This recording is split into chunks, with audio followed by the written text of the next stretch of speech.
All right, thank you, John. Yes, Morgan is back now from the Osceola area. Not that you went back to Osceola and then came back. No, that would have been a long trip. That would have been, but we appreciate you being here today to talk about vegetables, because sometimes we have a huge harvest from our garden, and it's like, what do we do with everything? I know you had that issue this year, right? Yep, with some acorn squash this year, yep. And this is another recipe that you could toss an acorn squash in, or carrots, or any really hard vegetable that you have, and it would work great. Okay, so this is a recipe for roasted vegetables. It's already on our Pure Nebraska Facebook page if you guys want to follow along.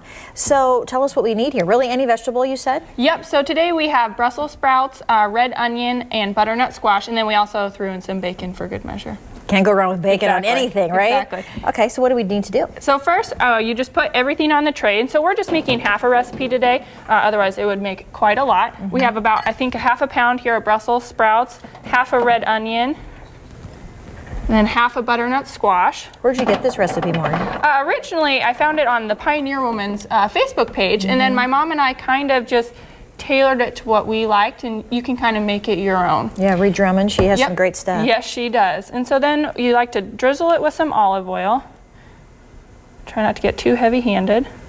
Does it matter how much you put on? No, we just try to make sure that all the vegetables can get coated evenly. Okay.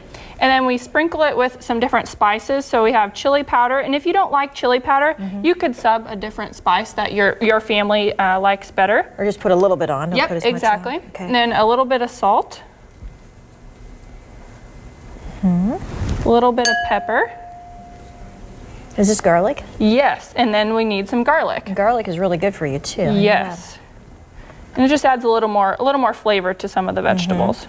And then do you put the bacon on now or wait? We usually wait just until 5 minutes or so left in the cooking process. So you don't want to get it too crispy, but if it's pre-cooked bacon, you could also just chop it up and toss it on at the end. Okay. How long do you bake it for, Morgan? So it's in a 450 degree oven, 425, for about 20 to 25 minutes until they get brown and crispy.